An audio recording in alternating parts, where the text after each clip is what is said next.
Tabor, Alberta, 2002. The car tires shimmy and shook on the frozen gravel road as we drove into the impending darkness. It was warm inside the cab of the 93 Firefly, a budget car not at all conducive to winter driving in the pre-cell phone days of rural Alberta. Devin was driving, splitting the difference between cautious and cool, keeping us on the road, but barely. I was in the back seat, along for the ride. Colin was riding shotgun. He was moving in and out of consciousness, yelling useless terms like hammer down and pin it. He was the owner of the vehicle. It was a typical Friday night in the company of someone who was anything but typical. Devin turned off the headlights as we exited the gravel road into a large industrial farmyard. The buildings were painted orange by the hue of the overhead yard lights. Devin killed the engine as the car pointed toward the gas tanks. We were like a submarine under the cover of drunkenness, moving silently. Tonight, I was doing something that I'll never do again. We were stealing gas from Hutterites. My name is Tanner. Nice to meet you if I haven't met you. I'm an artist. I've always been an artist, and most of my life has been dedicated to the pursuit of the arts. I grew up in Tabor, Alberta, Canada, a town not particularly well known for germinating world-class artists. Spare one. His name kind of rhymes with Roar Blund. Tabor is a religious and conservative town juxtaposed with new money and rapidly deflating family values. A young man's net worth is determined by his ability to push a rubber puck around a frozen sheet of ice. I had a great childhood. I grew up as one of the last generation of kids who effectively raised themselves. Like, this is way before the idea of a helicopter parent existed. So therefore, I had friends, I had freedom, and most importantly, I had books. You see, my mom was a teacher. She championed the pursuit of the literary arts. So every month when the Scholastic book order came out, I got to choose one or two books of my own. She wouldn't agree with my decisions, and I quickly learned we had far different tastes.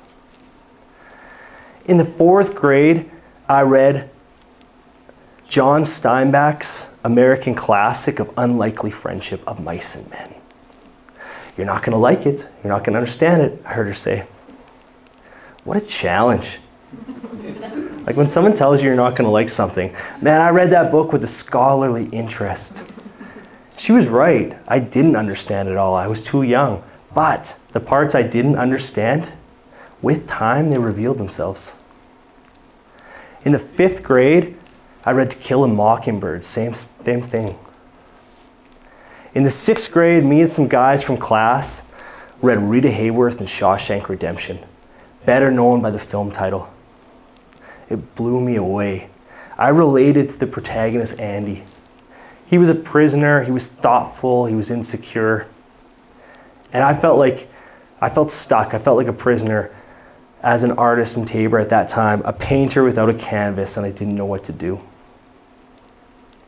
In the 3rd grade, I read the first book independently of my own choosing that I loved, Charlie and the Chocolate Factory.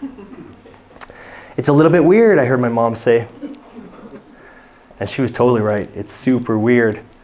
It's off-kilter and colorful descriptions. I loved it. Willy Wonka wasn't just weird, man. He was a freak.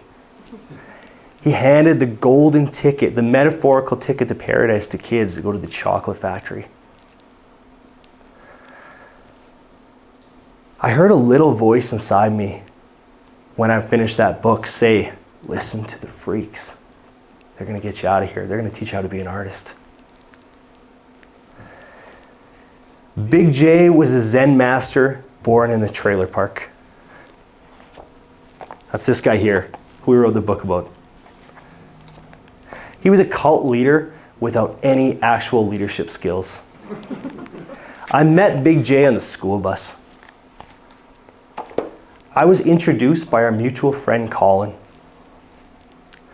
Big J, you may have guessed it, was a freak. Many people in the story are. But unlike Willy Wonka or Colin, and more on Colin, we're going to get back to that gas stealing story, don't worry, I promise. But Big J was like Andy from Shawshank Redemption. He was thoughtful and he was careful of who he revealed his true self to. Big J expanded my mind. He taught me about things like Charles Bukowski, Eastern philosophy, and the pursuit of excellence. We used to drive his 1985 GMC pickup truck up to Lethbridge to go to the library because it was bigger and better.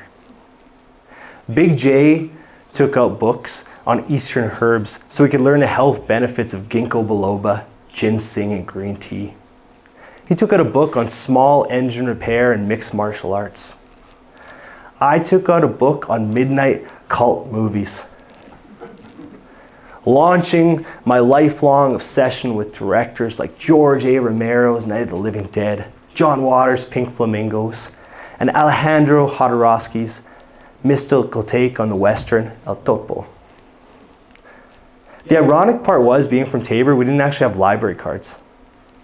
So Big J suggested we just take the books, read them, and bring them back at a later date. And that's exactly what we did. As a parent myself, I think if I had a kid that was going to the library for the pursuit of excellence, I would like, that's as good as it gets for me as a parent. I've done my job, man. You see, Big J grew up poor. He didn't even have the opportunity to play hockey to prove himself. He was labeled since birth white trash, something that's notoriously hard to shake. He was on the karmic payment plan, or that's what he called it. It was like a credit card for people with Eastern philosophy background. Effectively, Big J said if he was flush, he would give lavishly. But when he needed something, he would take it. But he kind of confused what he needed and what he wanted. And being that he was poor and from a poor family, he just took all the time. So it was always theft. And he was really good at it, like a samurai. As his friend, I was kind of the benefactor of his 5-figure discounts. One notable thing I remember him taking is a bottle of red hot chili pepper vodka from behind the glass at a liquor store while the liquor clerk was actually working. And somehow, like, I don't know how you do that. There's a reason you've never heard of red hot chili pepper vodka. It's disgusting, it's expensive, and it was actually endorsed by the band. Growing up in Tabor, at St. Mary's High School, we had no photography classes. There was no musical theater. There was no mentorship. And my pursuit of the arts, I was totally lost. I felt like landing on the moon was actually easier than being an artist because at least there's a space program called NASA. Big J taught me how to recklessly pursue my interests. And then if I did so, a trail of spiritual breadcrumbs would reveal themselves. Big J taught me how to be an artist. And I can honestly say that he was one of the biggest influences on my life. And hence why we wrote an entire book of him. And that's something that not too many people know. Tabor, Alberta, 2002. We were pointing towards the gas tanks, silently rolling under the cover of drunkenness in the '93 Firefly. As we arrived at the fuel tanks, Devin said that I was the one that had to pump the gas because he was driving and Colin was in and out of consciousness. Fair enough. So reluctantly, I got out and I looked at the gas tanks. They were not labeled. I asked Devin, how am I supposed to tell which one's gasoline? Smell them, he said. Not a bad idea. But seeing that I was about 10 beer deep, I was nervous, and I was in the company of peers, I wasn't quite sure. See, I grew up on a farm, so I should know the difference of the scent between gasoline and diesel, but I was just violently huffing gasoline, trying to decipher. Eventually, I came up to a hose that I figured was gasoline. I put it in the Firefly and I started manually pumping it into the vehicle when I heard an ear-piercing scream. I looked up and I saw headlights pointing right at us across the farmyard. I threw the hose on the ground, shut the gas tank, and dove into the car, Devin already peeling away. The passenger door still flapping open. Colin passed out in the front seat. We made it back onto the gravel road where I reached over and shut the passenger door. The headlights behind us were moving, and they were splitting the difference between us and them at a concerning rate. Colin yelled again, "Hammer down!" before resting his head on the passenger seat and falling back asleep. He is the only person I know capable of sleeping during a high-speed chase.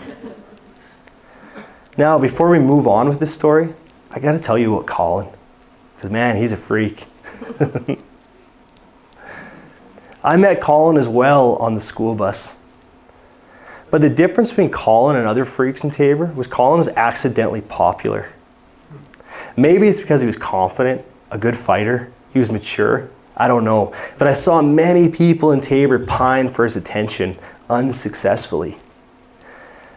The ironic thing was, in order to be Colin's true friend, you had to not want to be his friend, and you had to be a freak. So every day on the school bus, Colin would sit next to me, proposition me with schemes and stories, and I just wanted to be left alone.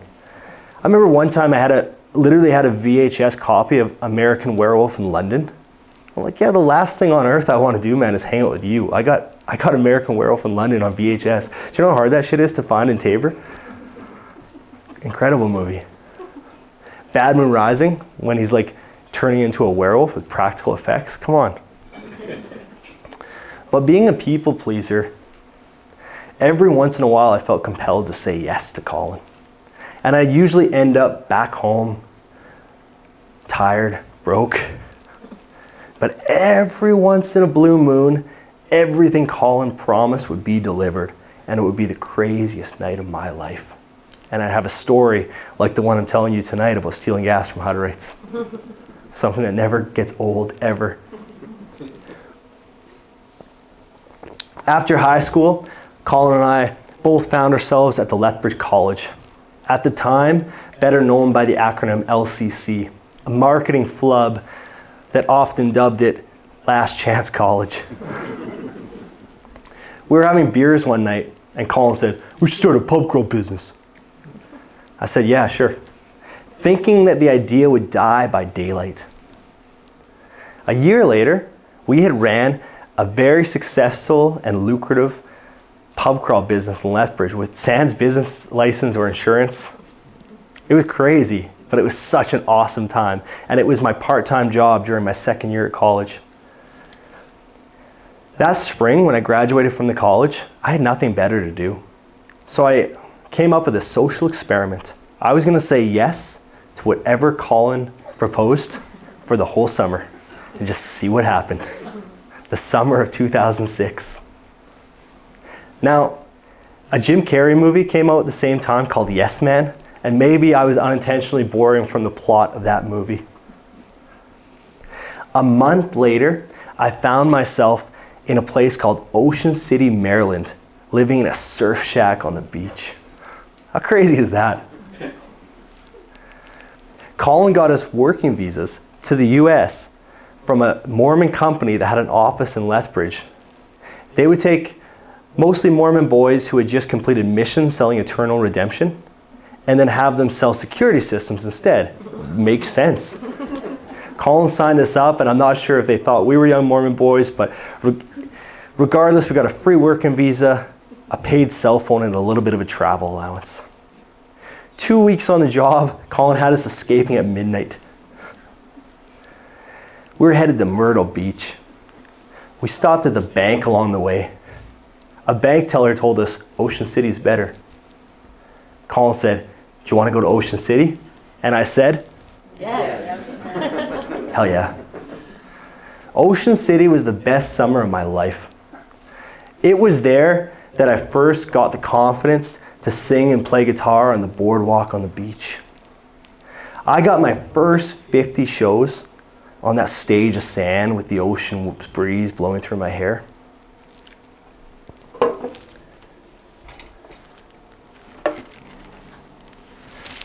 I quickly learned that if I played this next song a handful of times, it was enough money. It was $20 I could get, and that was enough money at the time to buy a 12-pack of Busch beer and a buffalo chicken sandwich.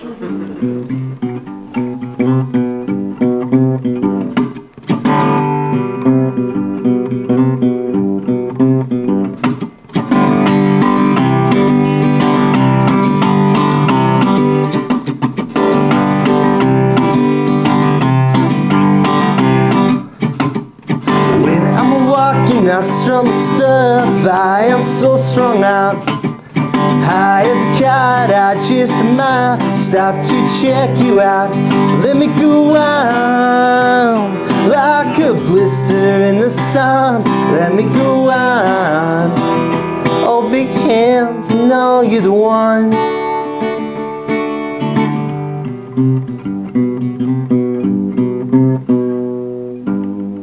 I don't want to say I got into music for the wrong reasons. But it wasn't the stories, it wasn't the girls, it wasn't drinking, it wasn't anything like that. It was the buffalo chicken sandwiches. Like, I still haven't made that good of money. Play the song 3 times, $20, that's awesome. And I learned the art of performing. When you're busking, you have to vie for people's attention.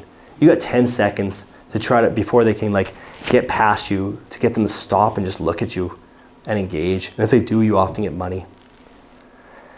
That summer was magical, and I can honestly say I don't know if I would be a musician if it wasn't for Colin. Ironically, a person with the worst musical taste I've ever met in my entire life. Colin taught me how to build something out of nothing. He also taught me that the first step to pursuing any dream is action. Action of any kind. That's what you do. You just get the ball rolling. Build it as you go. As my musical opportunities in life grew, I found myself distancing farther and farther away from Tabor, Alberta. Along the way, I created some sort of negative dialogue about my upbringing and lack of opportunities. You know, my musical peers I met in Vancouver and Toronto and Montreal, they had more natural paths to becoming an artist. They didn't have the scenic route that I had. And while they were amused by my stories, I don't know, I felt a bit ripped off. I felt a little bit cheaped out for some reason. When I finished writing this book, I gave it to a university professor who I admired. His name was Brad Sim in Calgary. I can't call him a mentor because he's a wild dude, and I've had some wild nights with him now, and I realize he's a freak too, but he's a friend at the very least. I think I might be his mentor, I'm not sure. But Brad convinced me that this was destined to be the next great independent Canadian film. And he said, I got a plan. We're going to go to Calgary International Film Fest this year and pitch producers. So he got us a free pass, and we showed up, drunk, handing out books, spitting in people's faces while we were talking, hassling them in elevators. Very, very unsuccessfully pitching the adaptation of this book. I quickly learned that that's not the way to sell anybody anything ever. And B, that's not the way the independent film world works, you see. When someone adapts something, they only have 1 or 2 kicks of the proverbial cat. And they want to do something that's near and dear to them. So they weren't going to make my book. I got home that night and I saw a viral clip by the filmmaker and producer Mark Duplass. He was at South by Southwest and he was giving advice to young filmmakers and artists that was alarming. He said, the cavalry is not coming. What he meant by that is the industry has changed. No one is coming to help you. You can't write a script that's going to get adapted to a movie anymore. You got to do everything yourself, and once you get it to a certain point, people will glom on. People were frightened by this. I was comforted because I've only ever done it myself. So I realized no one was going to make my book, and Mark Duplass was just reiterating that to me. And honestly, I wasn't that good at sales anyways, so who cares? I sat down at my kitchen table that night and I said, do I want that to be a film? I thought, if I do, I got to learn the art of filmmaking. How long is that going to take? I said, probably 10 years. I said, do I want to do it?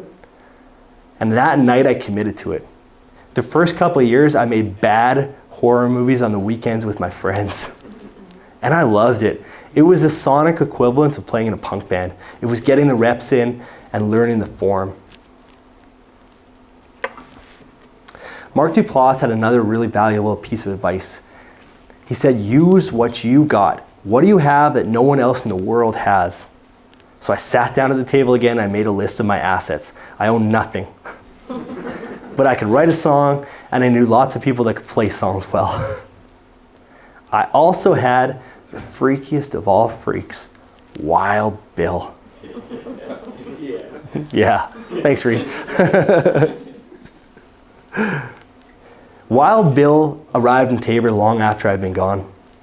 My mother told me one day, apparently there's a new guy in town named Bill. He's a really good musician, but he's wild. That was enough to intrigue me to want to meet this guy. So while I was performing at the annual Taber Cornfest that year, I took off my guitar and I said, if there's a guy named Bill in the audience, this guitar is yours. I saw a man with a top hat sprinting towards stage. He was parting the crowd like Moses. He leaped on a stage and slunk in to Keith Richards' inspired licks. And we did a 12-minute rendition of the sexiest Rolling Stones song ever written, Beast of Burden. Friends for life. We decided to make a mockumentary because a mockumentary is like a documentary, but it's fake, but you retain control, and the lack of production value looks like you're doing it on purpose. We just didn't have that much of a budget. Bill was in, he was awesome. But I learned something while we were making that film with Bill. While I was talking to locals, we learned about this whole background that he'd never ever talked about. Like, he was part of Taber Pride. He performed at every senior center around the area for free. He taught a jam night to like adults learning how to play instruments bi-weekly at the Taber Public Library, all volunteer.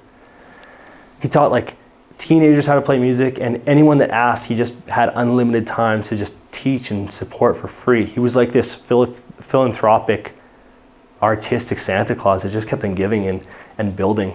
And I really thought about, how Bill looked at art. He wasn't looking at it the same way as me, where I was thinking, what can I take from my town, and what does my town owe me? Bill was just seeing it as like, I'm giving and I'm building the community I want to be in. And it was beautiful. So many people told me while we were making that film that Bill changed their life. After finishing that, I can honestly say the same thing. Bill changed my life. Taber, Alberta, 2002. Told you we get back to the final high-speed chase with the Hutterites. We were on the road driving 120 kilometers an hour in the 93 Firefly. The fastest we could conceivably drive without sliding off the frozen gravel road. By this point, the F-350 Hutterite truck was right behind us, keeping up no problem. I could almost make out the faces in the cab. It was frightening. I swear they were passing around Hutterite wine, and they were just about to embark on what would be the worst horror movie, or the beginning of a horror movie. I was panicking, actually panicking. A little ways ahead, I saw a ditch road on the left. I yelled at Devin to take it. It was our only chance. Devin made a quick turn onto a small, bumpy ditch road that ran parallel to the St. Mary's irrigation canal. At this point, a giant empty cement vessel. The Hutterite truck missed the turn, drove past, and we thought we lost them. Then they reversed and drove back down the ditch road. We had to drive even slower on the ditch road because it was so bumpy, and if we went off the road, we knew we were in the canal and we were dead. Within minutes, the Hutterite truck was back on our tail, and we were no better off than we were, maybe even worse. I looked back behind me to try to see the faces that would be eventually taking my life. Devin did the same. When I looked forward, I saw a 90-degree corner, and we were about to drive straight into the empty irrigation canal. I screamed. Devin's redneck instincts kicked in, and he cranked the wheel to the left. Sliding around the corner, I swear our back tire of the 93 Firefly just touching, hanging over the edge of the canal. The Hutterite truck, not so lucky. They launched straight off the cliff into the canal. Crash! I've told this story many times. It goes over well in places like Saskatchewan, not so well in Vancouver. Let's moonwalk back and, oh, side note, I told Corb Lund this story when I met him because I was really nervous because he's cool and he's like the most famous person from Tabor. And he just told me, that's pretty fucked up, man. Let's moonwalk back 30 seconds in time. That's how I deal with my problems, by the way. We did barely make that corner.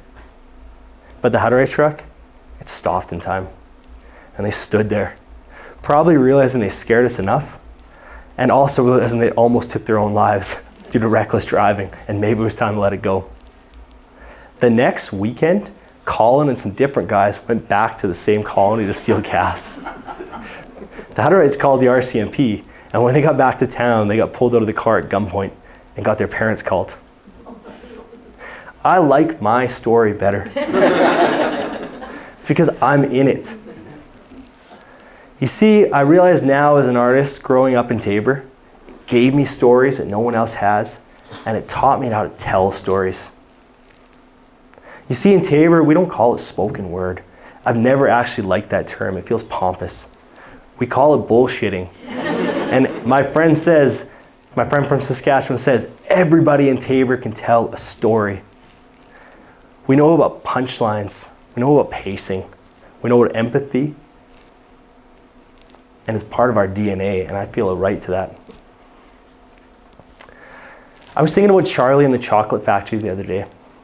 I no longer relate to the character of Charlie waiting to be handed out a golden ticket. Because in fact, I'm probably closer to his grandpa's age anyways. I relate to Willy Wonka. And I've apprenticed underneath freaks to be an artist my entire life without realizing it. Wild Bill, Big J, Colin. These people taught me how to be an artist. They were in my film school. They were in my music school. They were my inspiration. They taught me my prose. They taught me how to do it without really knowing they were teaching me.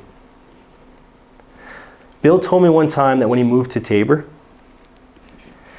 there was no Canada Day celebration. So he asked if he could set a PA in the park, and it just happened, he said. I love that. I love that spirit, that DIY spirit. You see, in the creative industries right now, we're in some interesting times. I know in the book publishing world, people talk about, book sales are on the decline, and there's certain authors that are really scared about that. And in the indie film world, there's definitely not as much funding to make your films, and it's a weird market out there that it never was before. And I know for a fact that as a musician, we're getting choked by corporate streamers. I'm gonna be honest with you, I don't care. I've never had an industry. I've never worked with an industry. I've never had a record label or a booking agent. Everything has been DIY. I've been raised to be DIY since I was a kid, and that's the way the industry is working. As an artist, I deal with adversity by being creative, and that's what Tabor taught me.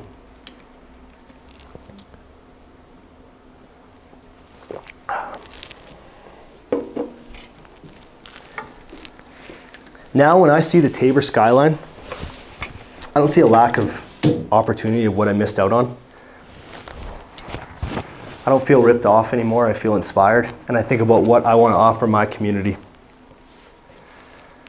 My name is Tanner. I come from a long line of peasant farmers, champion anglers, trophy elk hunters, used agriculture salesmen, and alcoholics. You can say whatever you want about my pedigree, but I'm damn proud of where I come from and the artist I've become.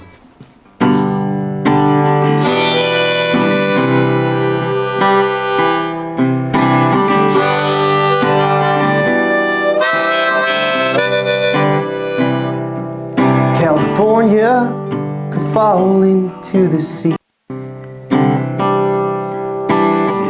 It won't really matter to me. New York could float off in the space. I've always felt so lonely in that place. Let's turn off the TV and fade away. Leave all the trappings of today. Leave the world to spin as it would be. And we will yell, c'est la vie, yeah. Staring at a Tabor skyline. Staring at a Tabor skyline. Ain't going back to my old life after all.